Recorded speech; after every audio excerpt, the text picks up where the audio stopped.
ಕನ್ಸ್ಯೂಮರ್ಗೆ ಒಬ್ಬ ಪೆಡ್ಲರ್ ಹತ್ರ ಹೋಗಿ ಡ್ರಗ್ಸ್ ಈಸ್ಕೊಬೇಕು ಅಂದರೆ ಭಯ ಆಗ್ತಾಯಿತ್ತು. ನಾನು ಯಾರು ನೋಡ್ತಾರೋ, ಪೊಲೀಸರು ಎಲ್ಲಿ ಫಾಲೋ ಮಾಡ್ತಾರೋ. ಲೊಕೇಶನ್ ಲೆಕ್ಕದಲ್ಲಿ ಹೋದರೆ ನಾವು ಲೊಕೇಶನ್ ಲೆಕ್ಕದಲ್ಲಿ ಫಾಲೋ ಮಾಡ್ತೀವಿ. ಮೊಬೈಲ್ ನೀವು ಒಳ್ಳೇದಕ್ಕೆ ಯೂಸ್ ಮಾಡಿದ್ರೆ ನಿಮ್ಮ ಭವಿಷ್ಯ, ಮೊಬೈಲ್ನ ಕೆಟ್ಟದಕ್ಕೆ ಯೂಸ್ ಮಾಡಿದ್ರೆ ಅದು ನಿಮ್ಮ ಹಣೆ ಬರ ಅಷ್ಟೇ. 1 ಗ್ರಾಮ್ ಇಟ್ಕೊಂಡಿರೋ ಹಿಡಿದಾಗಲೂ ನಾವು ಅದೇ ಎಫರ್ಟ್ ಹಾಕ್ತೀವಿ. 1 kg ಯಾರ ಹತ್ರ ಇರ್ತದೆ ಅವ್ನು ಹಿಡಿಬೇಕಾದ್ರೂ ಅದೇ ಎಫರ್ಟ್ ಹಾಕ್ತೀವಿ. ಈಗ ಆಲ್ಕೋಹಾಲ್ಗೆ ಹೋಗೋದು ಅಷ್ಟೇ, ಸಿಗರೇಟ್ಗೆ ಹೋಗೋದು ಅಷ್ಟೇ, ನಾರ್ಕೋಟಿಕ್ಸ್ಗೆ ಹೋಗೋದು ಅಷ್ಟೇ. Any addiction first they started as a fun ಅಂತ.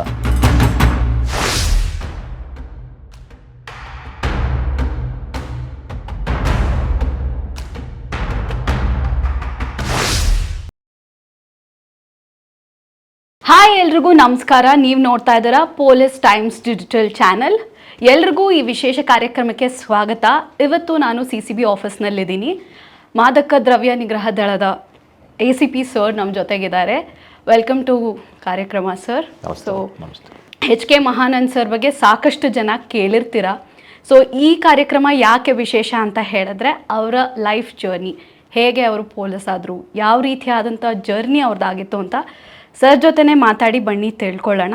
ಸರ್, ಎಲ್ರಿಗೂ ಒಂದು ಆ್ಯಂಬಿಷನ್, ಒಂದು ಏಮ್ ಅಂತ ಇರುತ್ತೆ. ನನ್ನ ಲೈಫಲ್ಲಿ ಇದೇ ಆಗಬೇಕು ಅಥವಾ ಒಂದು ಪರ್ಟಿಕ್ಯುಲರ್ ವೃತ್ತಿನೇ ಚೂಸ್ ಮಾಡಬೇಕು ಅಂತ. ನಿಮಗೆ ಯಾಕೆ ಪೊಲೀಸ್ ಆಗಬೇಕು ಅಂತ ಅನ್ನಿಸ್ತು? ಹಾಗೆ ನೀವು ನೋಡೋಕೆ ಇಷ್ಟು ಸ್ಮಾರ್ಟ್ ಆಗಿದ್ದೀರಾ, ಬೇರೆ ಬೇರೆ ರೀತಿಯಾದಂಥ ಪ್ರೊಫೆಷನ್ಸ್ ಕೂಡ ಚೂಸ್ ಮಾಡ್ಬೋದಿತ್ತು. ಆ್ಯಂಕರು, ಮಾಡೆಲು ಅಥವಾ ಬೇರೆ ರೀತಿಯಾದಂಥ ಪ್ರೊಫೆಷನ್ಸ್ನು ಚೂಸ್ ಮಾಡ್ಬೋದಾಗಿತ್ತು. ಜೊತೆಗೇ ಪೊಲೀಸ್ ಅಂದಿದ ತಕ್ಷಣ ಸಾಕಷ್ಟು ಜನ ಹಿಂಜರಿತಾರೆ. ರಿಸ್ಕಿ ಫೀಲ್ಡು, ಸಾಕಷ್ಟು ಚಾಲೆಂಜಸ್ ಇರುತ್ತೆ, ಆಮೇಲೆ ವರ್ಕ್ ಲೈಫ್ ಬ್ಯಾಲೆನ್ಸ್, ಬೇರೆ ಬೇರೆ ರೀತಿಯಾದಂಥ ಪರ್ಸೆಪ್ಷನ್ಸ್ ಇರುತ್ತೆ. ಸೊ ನೀವು ಯಾಕೆ ಪೊಲೀಸೇ ಆಗಬೇಕು ಅಂತ ಡಿಸೈಡ್ ಮಾಡಿದ್ರಿ? ಪೊಲೀಸಿಂಗ್ ನಾವು ಆಗಬೇಕು ಅಂತ ಡಿಸೈಡ್ ಮಾಡೋದಲ್ಲ, ಅದು ಪೊಲೀಸ್ ಇಲಾಖೆ ನಮ್ಮನ್ನು ಆಯ್ಕೆ ಮಾಡ್ಕೋಬೇಕು. ನಾವು ಅದಕ್ಕೆ ಅರ್ಹತೆಯನ್ನು ಹೊಂದಬೇಕು. First we have to deserve, then only we can desire. ಇದು ಎಲ್ಲ ಪೊಲೀಸ್ ಆಕಾಂಕ್ಷಿಗಳಿಗೆ ನಾವು ಹೇಳೋಂಥ ಮಾತು. ಪೊಲೀಸ್ ಇಲಾಖೆಗೆ ಬರುವಂಗೆ ನಾವು ಆಸೆ ಪಟ್ಟರು ಸಾಲದು, ಅದಕ್ಕೆ ಆದಂಥ ಕೆಲವು ಮಾನದಂಡಗಳಿರ್ತವೆ. ಅದಕ್ಕೆ ನಾವು ಫಿಟ್ ಆಗಬೇಕು. ಹಾಗಿದ್ದರೆ ಮಾತ್ರ ನಾವು ಪೊಲೀಸ್ ಆಗಲಿಕ್ಕೆ ಸಾಧ್ಯ, ಪೊಲೀಸ್ ಇಲಾಖೆಯಲ್ಲಿ ಸೇರ್ಲಿಕ್ಕೆ ಸಾಧ್ಯ, ಪೊಲೀಸ್ ಇಲಾಖೆಯಲ್ಲಿ ಕೆಲಸ ಮಾಡಿ ಒಂದು ಸಮಾಜಕ್ಕೆ ಸೇವೆ ಸಲ್ಲಿಸಲಿಕ್ಕೆ ಸಾಧ್ಯ. ಹಾಗಾಗಿ ಒಂದು ವೃತ್ತಿಪರತೆ ಇರೋಂಥ, ಪ್ರೊಫೆಷನಲಿಸಮ್ ಇರೋಂಥ ಯಾವುದೋ ಒಂದು ಪ್ರೊಫೆಷನ್ ಇದ್ದರೆ ಅದು ನಮ್ಮ ಪೊಲೀಸ್ ಡಿಪಾರ್ಟ್ಮೆಂಟ್. ಮತ್ತು ಒಂದು ಸಮಾಜದಲ್ಲಿ ನಮ್ಮ ಆತ್ಮಸಾಕ್ಷಿಗೆ ಅನುಗುಣವಾಗಿ ಕೆಲಸ ಮಾಡ್ತಾ ಸಮಾಜ ಸೇವೆ ಮತ್ತು ಒಂದು ನಮ್ಮ ಏನು ಬದುಕಿನಲ್ಲಿ ನಾವು ಒಂದು ಸಮಾಧಾನನ ಪಡ್ಕೊಳ್ಳೋಂಥ ಕೆಲಸಗಳು ಮಾಡ್ತೀವಿ, ಅದನ್ನು ನಮ್ಮ ಪೊಲೀಸ್ ಇಲಾಖೆ ಮುಖಾಂತರ ಮಾಡ್ಬೋದು ಅನ್ನೋದು ನನ್ನ ವೈಯಕ್ತಿಕ ಅಭಿಪ್ರಾಯ. ಎಲ್ಲರೂ ಪ್ರಯತ್ನ ಪಟ್ಟ ರೀತಿಯಲ್ಲಿ ನಾವು ಕೂಡ ಕಾಂಪಿಟೇಟಿವ್ ಎಕ್ಸಾಮ್ಸ್ಗೆ ಪ್ರಯತ್ನ ಪಡ್ತಾ ಇದ್ದಾಗ, ಪ್ರಿಪೇರ್ ಆಗ್ತಾ ಇದ್ದಾಗ, ಪೊಲೀಸ್ ಎಕ್ಸಾಮ್ ಆಗಿರೋ ಸಬ್ ಇನ್ಸ್ಪೆಕ್ಟರ್ ಎಕ್ಸಾಮ್ಸು ಮತ್ತು ಎಕ್ಸೈಸ್ ಸಬ್ ಇನ್ಸ್ಪೆಕ್ಟರ್ ಎಕ್ಸಾಮ್ಸು, ಅದೇ ರೀತಿ ಅರ್ಬನ್ ಡೆವಲಪ್ಮೆಂಟಲ್ಲಿ ಅಸಿಸ್ಟೆಂಟ್ ಇಂಜಿನಿಯರ್ ಪೋಸ್ಟು, ನಮ್ಮ ಎನ್ವೈರ್ನ್ಮೆಂಟಲ್ ಇಂಜಿನಿಯರ್ಸಿಗೆ ಸಂಬಂಧಪಟ್ಟ KPSC ಮುಖಾಂತರ, ಹೀಗೆ ನಾನಾ ಎಕ್ಸಾಮ್ಗಳಿಗೆ ನಾವು ಅಪಿಯರ್ ಆಗಿದ್ದು. ಪೊಲೀಸ್ ಇಲಾಖೆ ಏನು ಮಾನದಂಡಗಳಿತ್ತು ಅದಕ್ಕೆ ನಾವು ಅರ್ಹತೆಯನ್ನು ಪಡ್ಕೊಂಡು ಪೊಲೀಸ್ ಇಲಾಖೆ ನಮ್ಮನ್ನು ಆಯ್ಕೆ ಮಾಡಿ ಪೊಲೀಸ್ ಸಬ್ ಇನ್ಸ್ಪೆಕ್ಟರ್ ಕೆಲಸನ ಕೊಟ್ಟಿದ್ದಾರೆ. ಸರ್, ಈಗ ನಾರ್ಕೋಟಿಕ್ಸ್ ವಿಭಾಗದಲ್ಲಿದ್ದೀರಾ. ಇದಕ್ಕೂ ಮುಂಚೆ ಯಾವ ಯಾವ ವಿಭಾಗಗಳಲ್ಲಿ ನೀವು ಕೆಲಸ ಮಾಡಿದ್ದೀರಾ? ಆ ಎಕ್ಸ್ಪೀರಿಯನ್ಸ್ ಬಗ್ಗೆ ತಿಳಿಸ್ಕೊಡಿ. ನಾನು ಸಬ್ ಇನ್ಸ್ಪೆಕ್ಟರ್ ಆಗಿ ಬ್ಯಾಂಗ್ಳೂರು ಸಿಟಿ ಪೊಲೀಸ್ ಸ್ಟೇಷನ್ಗಳಲ್ಲಿ ಕೆಲಸ ಮಾಡಿದ್ದೀನಿ, ಅಶೋಕ್ ನಗರ ಮತ್ತು ಇಮಿಗ್ರೇಷನ್. ಹಾಗೆಯೇ ಇನ್ಸ್ಪೆಕ್ಟರ್ ಆಗಿ ಹಲಸೂರು, ರಾಜಗೋಪಾಲ್ ನಗರ, CCBಯಲ್ಲಿ ಕೆಲಸ ಮಾಡಿದ್ದೀನಿ, BMTFನಲ್ಲಿ ಕೆಲಸ ಮಾಡಿದ್ದೀನಿ, ಇಂಟರ್ನಲ್ ಸೆಕ್ಯೂರಿಟಿ ಡಿವಿಷನಲ್ಲಿ ಕೆಲಸ ಮಾಡಿದ್ದೀನಿ. ಹಾಗೆಯೇ ಸರ್ಕಲ್ ಇನ್ಸ್ಪೆಕ್ಟ್ರಾಗಿ ಆನೇಕಲ್ ಸರ್ಕಲಲ್ಲಿ ಕೆಲಸ ಮಾಡಿದ್ದೀನಿ. ನಂತರ ಪ್ರಮೋಷನ್ ಆಗಿ DYSP ಆಗಿ CIDಯ ಸೈಬರ್ ಕ್ರೈಮ್ ವಿಭಾಗದಲ್ಲಿ ಕೆಲಸ ಮಾಡಿದ್ದೀನಿ. ತದನಂತರ DCRE directorate of civil rights ಎನ್ಫೋರ್ಸ್ಮೆಂಟ್ನಲ್ಲಿ DYSP ಆಗಿ ಕೆಲಸ ಮಾಡಿದ್ದೀನಿ 1.5 ವರ್ಷಗಳ ಕಾಲ. ತದನಂತರ ACP CCB ಆ್ಯಂಟಿ ನಾರ್ಕೋಟಿಕ್ಸ್ ವಿಂಗಲ್ಲಿ ಒಂದು 5 ತಿಂಗಳಿಂದ ಕೆಲಸ ಮಾಡ್ತಾಯಿದ್ದೀನಿ. ಓಕೆ ಸರ್, ಇನ್ನು ನಾರ್ಕೋಟಿಕ್ಸ್ ವಿಭಾಗದಲ್ಲಿ ಅಂತ ಬಂದಾಗ ನಿಮಗೆ ಮುಖ್ಯವಾಗಿರುವಂತಹ ಜವಾಬ್ದಾರಿಗಳು ಅಥವಾ ಹೊಣೆಗಾರಿಕೆ ಅನ್ನುವಂಥದ್ದು ಏನೇನಿರುತ್ತೆ ನಿಮ್ಮ ರೋಲಲ್ಲಿ? ನೋಡಿ, ಆ್ಯಂಟಿ ನಾರ್ಕೋಟಿಕ್ಸ್ ವಿಂಗ್ ಅನ್ನೋದು ಒಂದು ಬಹಳ ಜವಾಬ್ದಾರಿಯುತವಾದಂಥ ಹುದ್ದೆ. ಇಲ್ಲಿ ನಾವು ಪೊಲೀಸ್ ಕೆಲಸ ಎಷ್ಟು ಮಟ್ಟಿಗೆ ಮಾಡ್ತೀವೋ ಅದಕ್ಕಿಂತ ಹೆಚ್ಚಿನ ಜವಾಬ್ದಾರಿ ಈ ಸಮಾಜನ ಸರಿದಾರಿಗೆ ಕರ್ಕೊಂಡು ಹೋಗುವಂಥದ್ದು ಮತ್ತು ಈ ತಪ್ಪು ದಾರಿಯಲ್ಲಿರುವಂಥ ಯುವಕರು ಮತ್ತು ಅನೇಕ ವ್ಯಸನಿಗಳಿಗೆ ಒಂದು ಸರಿ ಮಾರ್ಗವನ್ನು ತೋರಿಸುವಂಥ ಸಮಾಜವನ್ನು ತಿದ್ದುವಂಥ ಕೆಲಸನ ಮಾಡೋಂಥ ಜವಾಬ್ದಾರಿ ಇರ್ತದೆ ಆ್ಯಂಟಿ ನಾರ್ಕೋಟಿಕ್ಸ್ ವಿಂಗಲ್ಲಿ. ಇದರಲ್ಲಿ ಅವೇರ್ನೆಸ್ ಪ್ರೋಗ್ರಾಮ್ಗಳಿರ್ತವೆ ಮತ್ತು ಬಹಳಷ್ಟು ಕೌನ್ಸಿಲಿಂಗ್ ಪ್ರೋಗ್ರಾಮ್ಗಳು ಇರ್ತವೆ. ಭಾಳಷ್ಟು ಚಿಕ್ಕ ವಯಸ್ಸಿನಲ್ಲೇ ಅವ್ರಿಗೆ ಅರಿವೇ ಇಲ್ಲದೆ ಇದ್ದಂಗೆ ಯುವಕರಾಗ್ಬೋದು, ಯುವತಿಯರಾಗ್ಬೋದು, ಯಾರ್ದೋ ತೇಜೋವಧೆಗಳಿಂದ ಯಾರ್ದೋ ಒಂದು ಏನಂತೀರ ನೀವು, ಒಂದು ಬ್ಯಾಡ್ ಕಂಪನಿಯಿಂದ ಕೆಲವೊಬ್ಬರು ಇಂಥ ದಾರಿಗೆ ಬಂದುಬಿಡ್ತಾರೆ. ಅಂಥವ್ರಿಗೆ ಅದು ದಾರಿ ತಪ್ಪು, ನೀವು ಬಂದಿರೋ ದಾರಿ ತಪ್ಪು, ಹೋಗ್ತಾ ಇರೋ ದಾರಿ ತಪ್ಪು ಅಂತ ಅವ್ರಿಗೊಂದು ಅವಕಾಶ ಕೊಟ್ಟು ಅವ್ರನ್ನ ಸರಿ ದಾರಿಗೆ ತರುವಂಥದ್ದು. ಮತ್ತು ಈ ಆ್ಯಂಟಿ ನಾರ್ಕೋಟಿಕ್ಸ್ ವಿಂಗ್ ವತಿಯಿಂದ ಆದಷ್ಟು ಬೆಂಗಳೂರ ನಗರ ಭಾಗದಲ್ಲಿ ಏನೇನು ಈ ಡ್ರಗ್ಸ್ ಆ್ಯಕ್ಟಿವಿಟಿ ಇದೆ, ಆ್ಯಕ್ಟಿವಿಟಿಗಳನ್ನು ಕರ್ಬ್ ಮಾಡೋವಂಥದ್ದು ನಮ್ಮ ಆದ್ಯ ಕರ್ತವ್ಯ. ಸರ್, ಇನ್ನು ಬೆಂಗಳೂರು ಅಂತ ಬಂದಾಗ ವೇಗವಾಗಿ ಬೆಳೀತಿರುವಂತಹ ಮೆಟ್ರೋಪಾಲಿಟನ್ ಸಿಟಿ, ನಮ್ಮ ಊರು ಅಂತ ತೊಗೊಂಡಾಗ್ಲೇ ಮಾದಕ ದ್ರವ್ಯ ಆಗಿರ್ಬೋದು, ಈ ಡ್ರಗ್ ಮಾಫಿಯಾ ಅನ್ನುವಂಥದ್ದು ಅವಾಗವಾಗ ನಾವು ನ್ಯೂಸ್ ಚಾನೆಲ್ಗಳಲ್ಲೂ ನೋಡ್ತಾ ಇರ್ತೀವಿ. ಯಾವ ರೀತಿಯಾದಂಥ ಚಾಲೆಂಜಸ್ ಇರುತ್ತೆ ಒಂದು ಸಿಟಿ ಅಂತ ಬಂದಾಗ? ಇದ್ರ ಬಗ್ಗೆ ನೀವು ನೋಡಿದಾಗ, ನೀವು ವರ್ಕ್ ಮಾಡ್ತಾ ಇರೋದ್ರಿಂದ ಇನ್ನಷ್ಟು ನೀವು ಯಾವ ರೀತಿಯಾಗಿ ತಿಳಿಸ್ತೀರಾ ಜನಕ್ಕೆ ಇದ್ರ ಬಗ್ಗೆ? ನೋಡಿ, ನಾರ್ಕೋಟಿಕ್ಸ್ ವಿಂಗಲ್ಲಿ ಕೆಲಸ ಮಾಡ್ತಾ ಇದ್ದಾರೆ, ಇದರಲ್ಲಿ ಯಾರು ಒಬ್ಬರೇ ಇದ್ದು ಕೆಲಸ ಮಾಡಲಿಕ್ಕಾಗಲ್ಲ. ಇದು ಒಂದು ಟೀಮ್ ವರ್ಕ್. ನಾರ್ಕೋಟಿಕ್ಸ್ ವಿಭಾಗದಲ್ಲಿ ನಮ್ಮ ಕಮಿಷನರ್ ಸಾಹೇಬ್ರಿಂದ ಹಿಡಿದು, ಜಾಯಿಂಟ್ ಕಮಿಷನರ್ ಸಾಹೇಬ್ರಿಂದ ಹಿಡಿದು, ನಮ್ಮ DCP ಸಾಹೇಬರು ಎಲ್ಲರೂ ಸಹ ಮಾರ್ಗದರ್ಶನ ನೀಡ್ತಾ ಇರ್ತಾರೆ. ಮತ್ತು ಇಲ್ಲಿ ಅನೇಕ ವಿಭಾಗಗಳೊಂದಿಗೆ ನಾವು ಏನಂತೀರ ನೀವು ಅದಕ್ಕೆ, DRI ಆಗ್ಬೋದು, FRO ಆಗ್ಬೋದು, ಇಂಟೆಲಿಜೆನ್ಸ್ ವಿಂಗ್ಗಳಾಗ್ಬೋದು. ಸೊ ಅನೇಕ ವಿಭಾಗಗಳಿಂದ ನಾವು ಅವ್ರ ಜೊತೆ ಕೋರ್ಡಿನೇಷನ್ ಮಾಡಿ ಮಾಹಿತಿಯನ್ನು ಎಕ್ಸ್ಚೇಂಜ್ ಮಾಡಿಕೊಂಡು ನಾವು ಕೆಲಸ ಮಾಡಬೇಕಾಗ್ತದೆ. ಮತ್ತು ನಮ್ಮ ಈ ಆ್ಯಂಟಿ ನಾರ್ಕೋಟಿಕ್ಸ್ ವಿಂಗಲ್ಲಿ ನನ್ನೂ ಸಮೇತ ಇನ್ಸ್ಪೆಕ್ಟರ್ಸು, ಸಬ್ ಇನ್ಸ್ಪೆಕ್ಟರು, ಸ್ಟಾಫ್, ಏನು ನಮ್ಮ ಕಾನ್ಸ್ಟೇಬಲ್ಸ್, ಹೆಡ್ ಕಾನ್ಸ್ಟೇಬಲ್ ಇದ್ದಾರೆ, they are all main pillars ಇಲ್ಲಿಗೆ. ಯಾಕಂದರೆ ಹಗಲು ರಾತ್ರಿ ಎಂದೇ ಅವರು ಫೀಲ್ಡಲ್ಲಿ ಇರ್ತಾರೆ, ಒಬ್ಬ ಆರೋಪಿನ ಫಾಲೋ ಮಾಡ್ತಾ ಇರ್ತಾರೆ. ಮತ್ತು ಯಾವ ರೀತಿಯ ಒಂದು ಅಡೆತಡೆಗಳಿಗೂ ಹೆದರದೆ ಕೆಲಸ ಮಾಡ್ತಾ ಇರ್ತಾರೆ. ಸೊ ಹಾಗಾಗಿ it is a team work. Anti narcotics wing ಅನ್ನೋದು it is entirely a team work. ಇನ್ನು ಇತ್ತೀಚಿನ ದಿನಗಳಲ್ಲಂತೂ ನಾವು ನೋಡ್ತಾನೆ ಇದ್ದೀವಿ, ಹೆಚ್ಚಾಗಿ ಸೋಷಿಯಲ್ ಮೀಡಿಯಾ ಪ್ರಭಾವದಿಂದ ಯಂಗ್ಸ್ಟರ್ಸು, ಇವತ್ತಿನ ಯುವತಿಯರು ಜಾಸ್ತಿ ಒಂದು ಡ್ರಗ್ ಅಡಿಕ್ಷನ್ ಆಗ್ಬೋದು, ಸುಲಭವಾಗಿ ಅವ್ರಿಗೆ ಈಸಿಯಾಗಿ ಸಿಗ್ತಿದೆ ಅಂತ ಹೇಳೋದು, ಹೇಗೆ ಇನ್ಫ್ಲೂಯೆನ್ಸ್ ಆಗ್ತಿದ್ದಾರೆ, ಅದ್ರ ಬಗ್ಗೆ ನೀವೇನು ಹೇಳ್ತೀರಾ? Because of today's technology. ಹಿಂದೆ ಒಬ್ಬ ಅಪರಾಧಿ ಇನ್ನೊಬ್ಬ ಅಪರಾಧಿಯನ್ನು ಅಥವಾ ಒಬ್ಬ ಪೆಡ್ಲರ್ ಒಬ್ಬ ಕನ್ಸ್ಯೂಮರ್ನ ಭೇಟಿ ಮಾಡಬೇಕು ಅಂದರೆ ಅವನು ಒಂದು ಜಾಗಕ್ಕೆ ಹೋಗಬೇಕಾಗಿತ್ತು, ಫಿಸಿಕಲಿ ಎಕ್ಸ್ಚೇಂಜ್ ಆಗ್ತಾಯಿತ್ತು, ದುಡ್ಡಾಗ್ಬೋದು ಅಥವಾ ಮಾದಕ ದ್ರವ್ಯ ಆಗ್ಬೋದು, ಫಿಸಿಕಲಿ ಎಕ್ಸ್ಚೇಂಜ್ ಆಗ್ತಾಯಿತ್ತು. ಸೊ ಆ ಟೈಮಲ್ಲಿ ಹೆದರ್ತಾಯಿದ್ರು. ಒಬ್ಬ ಕನ್ಸ್ಯೂಮರ್ಗೆ ಒಬ್ಬ ಪೆಡ್ಲರ್ ಹತ್ರ ಹೋಗಿ ಡ್ರಗ್ಸ್ ಈಸ್ಕೊಬೇಕು ಅಂದರೆ ಭಯ ಆಗ್ತಾಯಿತ್ತು, ನಾನು ಯಾರು ನೋಡ್ತಾರೋ, ಪೊಲೀಸರು ಎಲ್ಲಿ ಫಾಲೋ ಮಾಡ್ತಾರೋ. ಇವತ್ತಿನ ಟೆಕ್ನಾಲಜಿಯಲ್ಲಿ ಅವ್ರಿಗೆ ಆ್ಯಕ್ಸೆಸ್ ತುಂಬ ಈಸಿ ಆಗಿಬಿಟ್ಟಿದೆ, ಇವನ್ ಮೋಡ್ ಆಫ್ ಪೇಮೆಂಟ್ ಕೂಡ ಈಸಿ ಆಗಿಬಿಟ್ಟಿದೆ. ಸೊ ಹಾಗಾಗಿ ಬಟ್ ಅದನ್ನೆಲ್ಲ ಬೇರಿಸುವಂಥ ಒಂದು ಕಾರ್ಯವೈಖರಿಯನ್ನು ನಮ್ಮ ಪೊಲೀಸರು ಕೂಡ ಕರಗತ ಮಾಡ್ಕೊಂಡಿದ್ದೀವಿ. ನಾವು ಕೂಡ ಇವರು ಹಳೆ ಒಂದು ಗಾದೆ ಇದೆ, ಚಾಪೆ ಕೆಳಗೆ ಹೋದರೆ ನಾವು ಪೊಲೀಸರು ರಂಗೋಲೆ ಕೆಳಗೆ ಬರ್ತಾರೆ. ಹಾಗಾಗಿ ಅವರು ಟೆಕ್ನಾಲಜಿ ಒಳಗೆ ಹೋದರೆ ನಾವು ಟೆಕ್ನಾಲಜಿ ಇನ್ನೂ ಅವರು ಡಾರ್ಕ್ ವೆಬ್ಬಲ್ಲಿ ನಾವು ಡಾರ್ಕ್ ವೆಬ್ಬಲ್ಲೇ ಫಾಲೋ ಮಾಡ್ತೀವಿ. ಅವರು ಲೊಕೇಶನ್ ಲೆಕ್ಕದಲ್ಲಿ ಹೋದರೆ ನಾವು ಲೊಕೇಶನ್ ಲೆಕ್ಕದಲ್ಲಿ ಫಾಲೋ ಮಾಡ್ತೀವಿ. However they try to do crime, will try to prevent crime and detect crime ಅಷ್ಟೇ. ಸೊ ಕೊಲ್ಲೋರಿಗೆ 100 ದಾರಿ ಇದ್ರೆ ಕಾಪಾಡೋರು ಒಬ್ರು ಇದ್ದೇ ಇರ್ತಾರೆ ಅನ್ನೋ ರೀತಿಯಲ್ಲಿ ಅದು ನಡ್ಕೊಂಡು ಹೋಗ್ತಾ ಇದೆ. ಸರ್, ಇನ್ನು ಶಾಲಾ ಕಾಲೇಜುಗಳಾಗಿರ್ಬೋದು, ಇವತ್ತಿನ ಪೇರೆಂಟ್ಸ್ ಆಗಿರ್ಬೋದು, ಅವರಿಗೆ ಯಾವ ರೀತಿಯಾದಂಥ ಗೈಡೆನ್ಸ್ ಅಥವಾ ಅವೇರ್ನೆಸ್ಸನ್ನು ಕೊಡಬೇಕಾಗತ್ತೆ ಅಂತ ಹೇಳ್ತೀರಾ ಇವತ್ತಿನ ದಿನದಲ್ಲಿ ನೀವು ನೋಡಿದ್ರೆ? ನೋಡಿ, ನಮ್ಮ ಈ ಮೊದಲೇ ನಾವು ಮಾತಾಡ್ತಿದ್ದಾಗ ನಾನು ಹೇಳ್ತಾ ಇದ್ನಲ್ಲ, ನಮ್ಮ ಭಾರತೀಯ ಸಂಸ್ಕೃತಿ ಏನಿದೆ, ಒಟ್ಟು ಕುಟುಂಬದ ಸಂಸ್ಕೃತಿ, ಹಿರಿಯರಿಗೆ ಗೌರವ ಕೊಡುವಂಥದ್ದು, ಹಿರಿಯರ ಮಾತನ್ನು ಕೇಳುವಂಥದ್ದು, ತಂದೆ ತಾಯಿ ಏನು ಒಳ್ಳೇದು ಹೇಳ್ತಾರೆ ಅದನ್ನು ನಾವು ಮನಸ್ಸಿನಲ್ಲಿ ಇಟ್ಕೊಂಡು ಅದನ್ನು ನಾವು ಪಾಲನೆ ಮಾಡೋವಂಥದ್ದು, ಅದು ಬಹಳ ಮುಖ್ಯ. ಈಗ ನಮ್ಮ ತಂದೆ ತಾಯಿ ನಮಗೇನು ಹೇಳ್ಕೊಡ್ತಾಯಿದ್ರು, ಯಾವುದು ಒಳ್ಳೆಯದು ಯಾವುದು ಕೆಟ್ಟದು, ನಾವು ಚಿಕ್ಕಂದಿನ ನಮ್ಮ ಶಾಲೆಗಳು ನಮ್ಗೆ ಹೇಳ್ಕೊಡ್ತಾಯಿದ್ರು, ಕುಡಿಬಾರ್ದು, ಧೂಮಪಾನ ಕೆಟ್ಟದ್ದು ಅಂತ ಅಭ್ಯಾಸಗಳು ಇಟ್ಕೊಬಾರ್ದು, ಈ ರೀತಿ. ಈಗ ಮಾದಕ ದ್ರವ್ಯ ಅದನ್ನು ಕೂಡ ನಮಗೆ ಶಾಲೆಗಳಲ್ಲಿ ಹೇಳ್ಕೊಡ್ತಾಯಿದ್ರು. ಸೊ ಕೆಟ್ಟದ್ದು ಅಂತ ಗೊತ್ತಾದ ಮೇಲೆ ಆ ಕೆಟ್ಟದ ಕಡೆಗೆ ನಾವು ಹೋಗಬಾರ್ದು, ಅದು ನಮ್ಮ ಸಂಸ್ಕೃತಿ, ನಮ್ಮ ಸಂಸ್ಕಾರ ಕೂಡ. ಸೊ ಅದನ್ನು ಮನೆಗಳಲ್ಲಿ ಹೇಳ್ಕೊಡ್ತಾ ಹೋಗ್ಬೇಕು, ಅವೇರ್ನೆಸ್ ಬರಬೇಕು. ಇವತ್ತಿನ ಕಾಲದ ಜನ್ರೇಷನ್ಗೆ ಯಾವ ದಾರಿ ಸರಿ, ಯಾವ ದಾರಿ ತಪ್ಪು ಅನ್ನೋದನ್ನು ನಾವು ಮನೇಲಿ ಹೇಳ್ಕೊಡ್ಬೇಕು, ಅವ್ರಿಗೆ ಆಯ್ಕೆ ಮಾಡ್ಕೊಳ್ಳಿಕ್ಕೆ ನಾವು ಅವಕಾಶ ಕೊಡಬೇಕು. ಸೊ ಅವೇರ್ನೆಸ್ಸಿಂದ ಮಾತ್ರ ನಾವು ಇದನ್ನು ತಡೆಗಟ್ಟಲಿಕ್ಕೆ ಸಾಧ್ಯ ಸಂಪೂರ್ಣವಾಗಿ. ಅದೇ ರೀತಿಯಲ್ಲಿ ಪೊಲೀಸ್ ಇಲಾಖೆ ಕೂಡ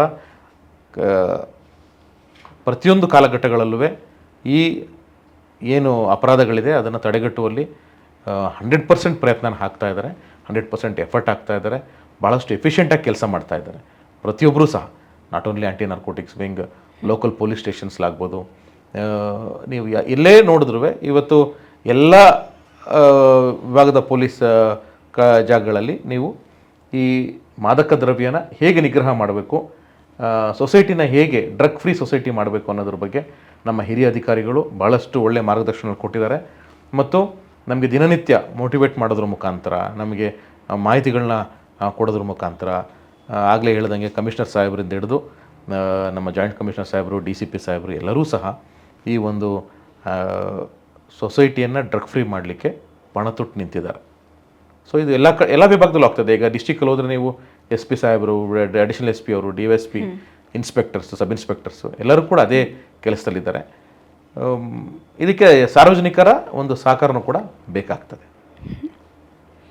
ಸರ್, ಹಾಗೆಯೇ ಮುಂಚಿನ ದಿನಗಳನ್ನ ನೋಡಿದ್ರೆ ಯಾವ ರೀತಿಯಾದಂಥ ಡ್ರಗ್ ಅಡಿಕ್ಷನ್ಸ್ ಪ್ಯಾಟ್ರನ್ಸ್ ಇತ್ತು, ಇವಾಗ ಕರೆಂಟ್ ನೋಡ್ತೀರಾ ಟೆಕ್ನಾಲಜಿ ಎಲ್ಲ ಡೆವಲಪ್ ಆದಮೇಲೆ ಯಾವ ರೀತಿಯಾದಂಥ ಪ್ಯಾಟ್ರನ್ಸ್ ಇದೆ? ಪ್ಯಾಟ್ರನ್ಸಲ್ಲಿ ಏನಿಲ್ಲಮ್ಮ, ಅದು ಹಂಗೇನೆ. ಅವರು ಹಿಂದೇನು ವ್ಯಸನಿಗಳಿದ್ರು ಈಗಲೂ ವ್ಯಸನಿಗಳಿದ್ದಾರೆ. ಪ್ಯಾಟ್ರನ್ ಏನು ಬದಲಾಗಲ್ಲ, ಏನು ಅಷ್ಟೇ ನಶಾ ಅಷ್ಟೇ. ಅದ್ರಲ್ಲೇನು ಪ್ಯಾಟ್ರನ್ ಬದಲಾಗೋದು ಏನಿರಲ್ಲ, ಸ್ವಲ್ಪ ಅಪ್ಗ್ರೇಡ್ ಆಗ್ತಾ ಹೋಗ್ತಾರೆ ಅಷ್ಟೇ. ಹಾಗಾಗಿ ಇಟ್ ಇಸ್ ಸೇಮ್, ನಶಾ ಇಸ್ ನಶಾ ಅಷ್ಟೇ. ಹಾಗೆಯೇ ಏಜ್ ಕ್ಯಾಟಗರಿ ಅಥವಾ ಸ್ಕೂಲ್ ಕಾಲೇಜ್ ಅಂತ ನೋಡಿದ್ರೆ ಯಾರಲ್ಲಿ ಇದು ಹೆಚ್ಚಾಗಿ ಕಾಣಿಸ್ಕೊಳ್ಳುತ್ತೆ? ಅದೇ ಹೇಳಿದ್ರೆ ನಿಮಗೆ, because of access of technology ಇವತ್ತು ನಿಮಗೆ ಮೊಬೈಲ್ ಫೋನಲ್ಲಿ ಇಡೀ ಜಗತ್ತೇ ಅಡಗಿದೆ. ನಿಮ್ಮ ಪಾಮಲ್ಲಿ you can reach anywhere, wherever you want, whatever you want, it just in your palms. ಇದನ್ನ ಕಾಲದಲ್ಲಿ ಹೇಳ್ತಾ ಇರೋ, ನಿನ್ನ ಕೈಯಲ್ಲಿ ನಿನ್ನ ಭವಿಷ್ಯ ಇದೆ ಅಂತ, ನಿನ್ನ ಸ್ವಂತ ಕಾಲಲ್ಲಿ ನಿಂತ್ಕೋಬೇಕು ಅಂತ. ಈಗ ಹೌದು, ನಿಜ, ಕೈಯಲ್ಲಿ ಭವಿಷ್ಯ ಇದೆ, ಕೈಯಲ್ಲಿ ಮೊಬೈಲ್ ಇರ್ತದೆ. ಮೊಬೈಲ್ ನೀವು ಒಳ್ಳೇದಕ್ಕೆ ಯೂಸ್ ಮಾಡಿದ್ರೆ ನಿಮ್ಮ ಭವಿಷ್ಯ, ಮೊಬೈಲ್ನ ಕೆಟ್ಟದಕ್ಕೆ ಯೂಸ್ ಮಾಡಿದ್ರೆ ಅದು ನಿಮ್ಮ ಹಣೆ ಬರ ಅಷ್ಟೇ. ಸೊ ಹಾಗಾಗಿ ಇವತ್ತಿನ ಯೂತ್ಸ್ಗೆ ಆಕ್ಸೆಸ್ ತುಂಬ ಈಸಿ ಆಗಿಬಿಟ್ಟಿದೆ. ಸೊ ಎಗೇನ್ ಹೇಳಿದ್ನಲ್ಲ, ಅವೇರ್ನೆಸ್ ಇಸ್ ವೆರಿ ಇಂಪಾರ್ಟೆಂಟ್. ಹಾಗೆಯೇ ಸರ್, ಇವಾಗ ಡ್ರಗ್ ಪೆಡ್ಲರ್ಸ್ ಅಂತ ಎಲ್ಲ ಬಂದಾಗ ನಾವು ನ್ಯೂಸಲ್ಲಿ ನೋಡ್ತಾ ಇರ್ತೀವಿ, ಈ ಸಣ್ಣ ಪೆಡ್ಲರ್ಸ್, ದೊಡ್ಡ ಪೆಡ್ಲರ್ಸ್, ಇದ್ರ ಮಧ್ಯೆ ಏನು ಥರ ಡಿಫ್ರೆನ್ಸ್ ಇರುತ್ತೆ, ಅದನ್ನು ಯಾವ ರೀತಿಯಾಗಿ ಅಪ್ರೋಚ್ ಮಾಡ್ತೀರಾ? ಹಾಗೆಯೇ ಜೊತೆಗೇ ಬರೀ ರೀಜನಲ್ ಲೆವೆಲ್, ಲೋಕಲ್ ಅಥವಾ ನ್ಯಾಷನಲ್ ಲೆವೆಲಲ್ಲಿ ನೋಡ್ತೀರಾ, ಅಥವಾ ಬೇರೆ ರೀತಿಯಾದಂಥ ನಂಟಿರೋದನ್ನು ಟ್ರ್ಯಾಪ್ ಮಾಡೋದು ಯಾವ ರೀತಿಯಾಗಿ ನಡೀತದೆ? ಬೆಂಗಳೂರು ಸಿಟಿ CCB ಆ್ಯಂಟಿ ನಾರ್ಕೋಟಿಕ್ಸ್ ವಿಂಗ್ಲಿ ಕೆಲಸ ಮಾಡ್ತಿರೋದ್ರಿಂದ ಬೆಂಗಳೂರು ಸಿಟಿಗೆ ಸಂಬಂಧಪಟ್ಟಂಗೆ ಮಾತ್ರ ನಾವು ನೋಡ್ತಾ ಇದ್ದೀವಿ. ಹಲವಾರು ಮಾಹಿತಿಗಳು ಸಿಕ್ಕಿದಾಗ ನಾವು ಸಂಬಂಧಪಟ್ಟ ಇಲಾಖೆಗಳಿಗೆ, ಇಲ್ಲ ಸಂಬಂಧಪಟ್ಟ ಜ್ಯೂರಿಸ್ಡಿಕ್ಷನ್ ಪೊಲೀಸಿಗೆ ನಾವು ಮಾಹಿತಿನ ಹಂಚ್ಕೋತೀವಿ. ಹಾಗಾಗಿ ಪೆಡ್ಲರ್ಸ್ ಇರ್ತಾರೆ. ಅಪರಾಧಿ ಅಂದರೆ ಅಪರಾಧಿ ಅಷ್ಟೇ, ದೊಡ್ಡ ಅಪರಾಧಿ, ಚಿಕ್ಕ ಅಪರಾಧಿ ಇಲ್ಲ. ಸೊ ಎಲ್ಲರೂ ಅಪ್ರೋಚ್ ಒಂದೇ ರೀತಿ. ಒಂದು ಗ್ರಾಮ್ ಇಟ್ಕೊಂಡಿರೋ ಹಿಡಿದಾಗಲೂ ನಾವು ಅದೇ ಎಫರ್ಟ್ ಹಾಕ್ತೀವಿ. 1 kg ಯಾರ ಹತ್ರ ಇರ್ತದೆ ಅವ್ನು ಹಿಡಿಬೇಕಾದ್ರೆ ಅದೇ ಎಫರ್ಟ್ ಹಾಕ್ತೀವಿ.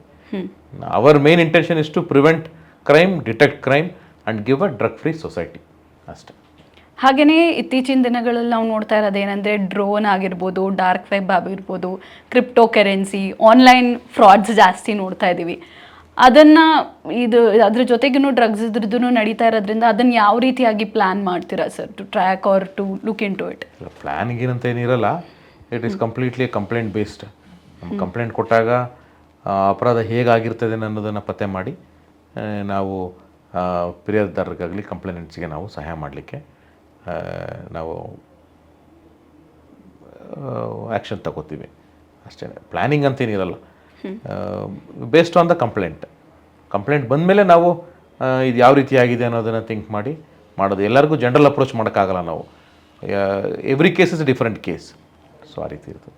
ಇನ್ನು ಹೊಸದಾಗಿ ನಾನು ಕೂಡ ನಾರ್ಕೋಟಿಕ್ಸ್ ವಿಭಾಗಕ್ಕೆ ಬರ್ತೀನಿ ಅನ್ನುವಂಥ ಪೊಲೀಸ್ ಅವರು ಹೊಸದಾಗಿ ತರಬೇತಿ ಪಡಿತಾ ಇರುವಂಥವ್ರಿಗೆ ಯಾವ ರೀತಿಯಾದಂಥ ಟ್ರೈನಿಂಗ್ ಸಿಗ್ತಿದೆ ಇವತ್ತಿಗೆ ಪೊಲೀಸ್ ಡಿಪಾರ್ಟ್ಮೆಂಟಿಗೆ ಅವ್ರು ಬರ್ತಾರೆ ಅಂತ ಹೇಳಿದ್ರೆ ಈ ಫೀಲ್ಡಲ್ಲಿ ಪರ್ಟಿಕ್ಯುಲರ್ ಆಗಿ if they want to look into their career ಅಥವಾ ಬಿಲ್ಡ್ ಮಾಡ್ಕೊಳ್ತಾರೆ ಅಂತ ಹೇಳಿದ್ರೆ ಎಷ್ಟು technically they skilled sir? Narcotic ವಿಭಾಗದಲ್ಲಿ ಬರಬೇಕು ಅಂದರೆ ಅವರು ವಿಶೇಷವಾಗಿ they should forget day and night, ರಾತ್ರಿ ಹಗಲಿಗೆ ವ್ಯತ್ಯಾಸನ ಅವರು ನೋಡೋದನ್ನು ಮರ್ತುಬಿಡಬೇಕು. ಯಾಕಂದರೆ ಬೆಳಿಗ್ಗೆಯಿಂದ ನಾವು ಏನು ಫಾಲೋ ಮಾಡ್ತಾ ಇರ್ತೀವಿ ಅಥವಾ ಏನು ಹುಡುಕ್ತಾ ಇರ್ತೀವಿ ಅದು ನಮಗೆ ಕಂಟಿನ್ಯೂ ಆಗ್ತಾನೆ ಹೋಗ್ತದೆ. ಹುಡುಕಾಟಗಳಾಗಲಿ ತಪ್ಪಿದ್ರೆ ಆ ಕ್ರಿಮಿನಲ್ಸ್ ಫಾಲೋ ಅಪ್ ಆಗಲಿ. ಹಾಗಾಗಿ ವೆರಿ ಡೆಡಿಕೇಶನ್ ಇರಬೇಕು ಮತ್ತು ಟೆಕ್ನಾಲಜಿಕಲಿ ಸೌಂಡ್ ಇರಬೇಕು. ಯಾಕಂದರೆ ಇವತ್ತಿನ ಕಾಲದಲ್ಲಿ every crime is connected to technology, especially narcotics. So ಹಾಗಾಗಿ ಟೆಕ್ನಿಕಲಿ ಸೌಂಡ್ ಇರಬೇಕು. ಮತ್ತು ಹೇಳಿದ್ನಲ್ಲ, ಈ should be dedicated and hard working. So narcotics ವಿಭಾಗದಲ್ಲಿ ಬರಬೇಕು ಅಂದರೆ ವಿಶೇಷವಾಗಿ ಈ ಎರಡು ವಿಭಾಗದಲ್ಲಿ ಅವರು ತಮ್ಮನ್ನು ತಾವು ಅರ್ಪಿಸ್ಕೋಬೇಕು. ಹಾಗೆಯೇ ಸರ್, ಈಗ ನಾರ್ಕೋಟಿಕ್ಸ್ ವಿಭಾಗ ಅಂತ ಬಂದಾಗ ಎಲ್ಲರಿಗೂ ಜನರಲ್ ಆಗಿ ಸಾಕಷ್ಟು ಮಾಹಿತಿ ಗೊತ್ತಿರಲ್ಲ. ಸಾರ್ವಜನಿಕರಿಗಾಗಿ ಜನರಲ್ ಪಬ್ಲಿಕ್ಗೆ NDPS ಬಗ್ಗೆ ಏನೇನು ಗೊತ್ತಿರಬೇಕು ಬೇಸಿಕ್ ಆಗಿ? ಅದು ಕೆಟ್ಟದೊಂದು ಗೊತ್ತಿರಬೇಕು ಅಷ್ಟೇ ಬೇಸಿಕ್. ಅಂದರೆ narcotics is not good for the society, not good for individual ಅನ್ನೋದು ಗೊತ್ತಿರಬೇಕು. ಇನ್ನು ನಾರ್ಕೋಟಿಕ್ಸ್ ವಿಭಾಗಕ್ಕೆ ಬರ್ತಾರೆ, ಅರೆಸ್ಟ್ ಆಗಿರುತ್ತೆ, ರಿಯಾಬ್ ಸೆಂಟರ್ಸ್ಗೆಲ್ಲ ಹೋಗ್ತಾರೆ. ಅವ್ರು ಅದಾದಮೇಲೆ ನೆಕ್ಸ್ಟ್ ಏನು ಸ್ಟೆಪ್ ಇರುತ್ತೆ ಸರ್? ಯಾವ ರೀತಿಯಾಗಿ ರಿಕವರ್ ಆಗ್ತಾರೆ? ಎಷ್ಟು ಮಟ್ಟಕ್ಕೆ ಪಾಸಿಟಿವ್ ಆಗಿ ಚೇಂಜ್ ಆಗಿ ಹೋಗಿರೋರು ಇರ್ತಾರೆ ಅಥವಾ ನೆಗೆಟಿವ್ಸ್ ಎಷ್ಟಿರುತ್ತೆ ಅಂತ? ನೋಡಿ, ಸಮಾಜದಲ್ಲಿ ತಪ್ಪು ಮಾಡದೇ ಇರೋನೇ ದೇವರು, ತಪ್ಪು ಮಾಡೋನು ಮನುಷ್ಯ, ತಪ್ಪು ಮಾಡಿ ತಿದ್ದಿ ನಡೆಯೋನು ಮನುಷ್ಯ, ಪದೇ ಪದೇ ತಪ್ಪು ಮಾಡೋನು ಮುಠಾಳ. ಸೊ ಇದನ್ನು ನಮ್ಮ ತಂದೆಯವರು ಯಾವಾಗಲೂ ಹೇಳ್ತಿದ್ರು, ಹಿರಿಕರು. ಸೊ ತಪ್ಪು ಮಾಡದೇ ಇರೋಕ್ಕಾಗಲ್ಲ. ಕೆಲವು ಮನುಷ್ಯ ಅಂದಮೇಲೆ ಅಲ್ಲಿ ಇಲ್ಲಿ ಕೆಲವೊಮ್ಮೆ ತಪ್ಪು ಆಗ್ತವೆ. ಸೊ ಈ ತಪ್ಪಾದಾಗ ಅದನ್ನು ತಿದ್ಕೊಳ್ಳಿಕ್ಕೆ ನಮಗೇನಾರು ಅವಕಾಶ ಸಿಗ್ದ ನಾವು ಅದನ್ನು ತಿದ್ಕೊಳ್ಳಿಕ್ಕೆ ಅವಕಾಶ ಕೊಡಬೇಕು ಯುವಕರಿಗೆ. ಇಲ್ಲ ಆತನಿಗೆ ಅವಕಾಶ ಸಿಕ್ಕಿದಾಗ ನಾನು ಇನ್ನೊಂದು ಸರಿ ಈ ತಪ್ಪು ಮಾಡಬಾರ್ದು ಅಂಥೇಳಿ ಆ ತಪ್ಪನ್ನು ತಿದ್ಕೊಳ್ಳೋ ರೀತಿಯಲ್ಲಿ ಅವನು ಮನಸ್ಸು ಮಾಡಬೇಕು. ಸೊ ಹಾಗಾಗಿ ಸಣ್ಣ ಪುಟ್ಟದಾಗಿ ಅಥವಾ ಕೆಲವೊಮ್ಮೆ ಎಡವು ಬಿದ್ದಾಗ, ಕೆಲವೊಮ್ಮೆ ಜಾರಿ ಬಿದ್ದಾಗ ನಾವು ಕೈ ಕೊಟ್ಟವ್ರನ್ನ ಮೇಲೆ ಕೆತ್ತಬೇಕಾಗ್ತದೆ. ಸೊ ಅನೇಕ ಬಾರಿ ತಮಗೆ ಗೊತ್ತಿಲ್ಲದೇನೋ ಅಥವಾ 3 ಸ್ಟೇಜ್ ಆಫ್ ನಾರ್ಕೋಟಿಕ್ ಎಂಟ್ರಿ ನೋಡ್ತೀವಿ ನಾವು. ಒಂದು ಆ್ಯಸ್ ಅ ಫನ್, ಸ್ಟೂಡೆಂಟ್ ಲೈಫಲ್ಲಿ ತಪ್ಪಿದ್ರೆ ಫ್ರೆಂಡ್ಸ್ ನಡುವೆ ಆ್ಯಸ್ ಎ ಫನ್ ಅಂತೇಳಿ ಕೆಲವೊಮ್ಮೆ they get into this. ಈಗ ಆಲ್ಕೋಹಾಲ್ಗೆ ಹೋಗೋದು ಅಷ್ಟೇ, ಸಿಗರೇಟ್ಗೆ ಹೋಗೋದು ಅಷ್ಟೇ, ನಾರ್ಕೋಟಿಕ್ಸ್ ಹೋಗೋದು ಅಷ್ಟೇ. Any addiction first they started as a fun ಅಂತ, ಖುಷಿಗೆ, ಏನೋ ಒಂದು ಶೋಕಿಗೆ ಅಂತೇಳಿ. ಆಮೇಲೆ ಅದು ಹ್ಯಾಬಿಟ್ ಆಗ್ತಾ ಹೋಗ್ತದೆ. ಹ್ಯಾಬಿಟ್ ಅಡಿಕ್ಟ್ ಆಗೋಕ್ಕೂ ಮುಂಚೆ ಅವ್ರು ವಾಪಸ್ ಬರಬೇಕು. ಸೊ ಈ ಫನ್ ಹ್ಯಾಬಿಟ್ ಸ್ಟೇಜಲ್ಲೇ if they come to know, ಅಥವಾ ಅವ್ರಿಗೊಂದು ಅವಕಾಶ ಸಿಕ್ಕಿ ನಾನು ಮಾಡ್ತಾ ಇರೋ ತಪ್ಪು ಅನ್ನೋದು ಆತನಿಗೆ ಅರಿವಾಗಬೇಕು, ಅಥವಾ ಆತನಿಗೆ ಮನೇಲಿ ಅದನ್ನು ಹೇಳ್ಕೊಡ್ಬೇಕು. ಆತನ ವಾಪಸ್ ಬಂದು ಅವನು ನಾರ್ಮಲ್ ಲೈಫಿಗೆ ಹೊಂದ್ಕೊಂಡು ಜೀವನ ಮಾಡೋ ರೀತಿಯಲ್ಲಿ ಆಗಬೇಕದು. ಸೊ ಈ ಘಟ್ಟಗಳಲ್ಲಿ ಭಾಳಷ್ಟು ಜನ ಗೊತ್ತಿಲ್ಲದೇನೋ ಇದ್ದಾಗ ನಮಗೆ ಅನ್ನಿಸ್ತದೆ, ಈತಂದು ಅದರಲ್ಲಿ ತಪ್ಪಿರಲಿಕ್ಕಿಲ್ಲ ಅಂತ. ಅಂಥ ಟೈಮಲ್ಲಿ ನಾವು ಅವಕಾಶಗಳು ಕೊಟ್ಟಿದ್ದೀವಿ ಸರಿದಾರಿಗೆ ಹೋಗಲಿಕ್ಕೆ.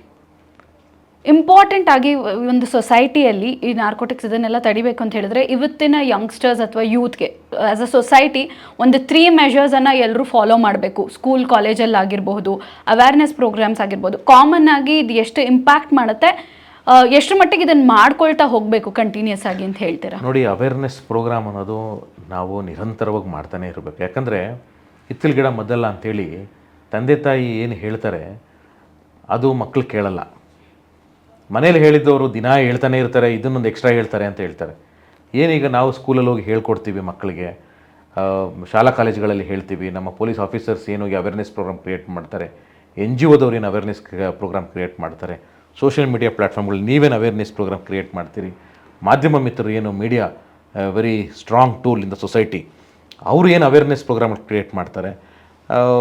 ಸೊ ಏನೆಲ್ಲ ಕಾನ್ಸಿಕ್ವೆನ್ಸಸ್ ಆಗ್ಬೋದು for an addict or because of narcotic substances ಅನ್ನೋದನ್ನು ನೀವು ಎಷ್ಟರ ಮಟ್ಟಿಗೆ ಅವ್ರಿಗೆ ತಲುಪಿಸ್ತೀರಿ ಅಷ್ಟು ಮಟ್ಟಿಗೆ ನಾವು ಸಮಾಜನ ಒಂದು ಸುರಕ್ಷಿತ ಜಾಗದಲ್ಲಿ ಇಡಲಿಕ್ಕೆ ಸಾಧ್ಯ, ನಾರ್ಕೋಟಿಕ್ಸ್ನ ದೂರವಾಗಿ ಇಡಲಿಕ್ಕೆ ಸಾಧ್ಯ. ಸೊ ಅವೇರ್ನೆಸ್ ಅದು ನಿರಂತರ ಪ್ರೋಗ್ರಾಮ್. ಅದು ಯಾವಾಗಲೂ ಒಂದು ಸರಿ ಮಾಡೋದು ಅವ್ರಿಗೆ ಹೇಳಿದ್ದೀವಿ ಇನ್ನೇನು ಕೇಳ್ಕೊತಾರೆ ಅನ್ನೋದಲ್ಲ, ನಿರಂತರವಾಗಿ ಹೇಳ್ತಾನೆ ಹೋಗಬೇಕು. ಕೆಟ್ಟದನ್ನ ಒಂದ್ಸರಿ ಹೇಳ್ಕೊಡ್ಬೋದು, ಒಳ್ಳೇದನ್ನ ಪದೇ ಪದೇ ಹೇಳ್ತಾನೆ ಇರಬೇಕಂತ. ಹೌದು. ಕೆಟ್ಟದನ್ನ ಒಂದ್ಸರಿ ಹೇಳಿದ್ರೆ ಅದು ನೆಗೆಟಿವ್ ಬೇಗ ಮೈಂಡ್ಗೆ ಹೋಗ್ಬಿಡ್ತದೆ, ಒಳ್ಳೇದು ಬೇಗ ಮೈಂಡ್ಗೆ ಹೋಗಲ್ಲ. ಅದನ್ನು ಪದೇ ಪದೇ ಹೇಳ್ತಾನೆ ಇರಬೇಕು ಹಾಗೆ.